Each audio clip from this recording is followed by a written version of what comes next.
baamiyuhu waxa laga helaa noocyada kala duwan ee nafaqada oo wuxuu qani ku yahay fitamiinada sida vitamin B9, vitamin C, vitamin K iyo vitamin E. sidoo kale waxa laga helaa noocyada kala duwan ee vitamin B complex sida thiamine, riboflavin iyo niacin.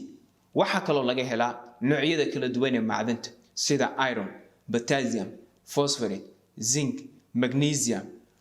sidoo kale waxa ku jira xaddi yar fiber, protein, fat oo aan badnayn ayaa laga helaa. guud ahaantooda waxay muhiim u yihiin caafimaadka jirka. haddii midkood jirkeenu ku yaraado amaba laga waayo jirkeenu ama xaaladdeena caafimaad khatar ayay geli kartaa. haddaba aan wax idinkaga sheego qaar ka mid ah faa'iidooyinka caafimaad ee laga helo isticmaalka baamiyaha. qodobka ugu horeeyo, baamiyuhu wuxuu xoojiyaa lafaha maxaa yeelay waxaa ku jira qaar ka mid ah fitamiinada sameeyo ama ka qayb qaato kobcinta ama xoojinta lafaha.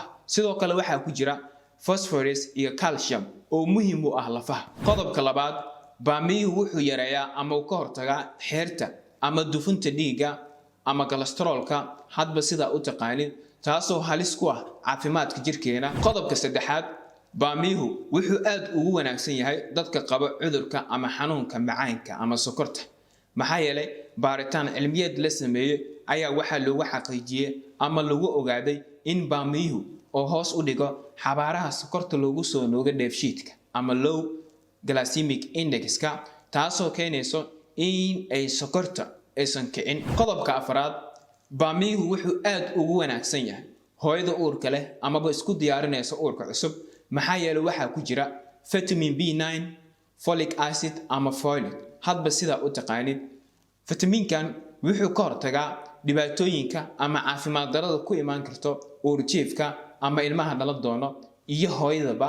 baamiyuhu wuxuu aad ugu wanaagsan yahay aragga maxaa yeelay waxaa ku jira xaddi aad u badan ee vitamin A, taasoo ka qayb qaata ama xoojiyo aragga. sidoo kale baamiyuhu wuxuu aad ugu wanaagsan yahay dadka ka caawinayo calool xiranka ama calool fadhiga hadba sida u taqaanid maxaa yeelay waxaa ku jira fiber oo wuxuu caawiyaa dheefshiidka oo si fudud ayuu saxarada dibadda uga saaraa. baamiyuhu wuxuu sare u qaadaa amaba uu xoojiyaa difaaca jirka maxaa yeelay waxaa ku jira vitamin C. vitamin C-na wuxuu ka qayb qaataa in uu jirka uu ka saaro waxyaabaha sunta ah. qodobka ugu dambeeyo, baamiyuhu wuxuu aad ugu wanaagsan yahay haragga ama maqaarka, sidoo kale wuxuu u wanaagsan yahay timaha.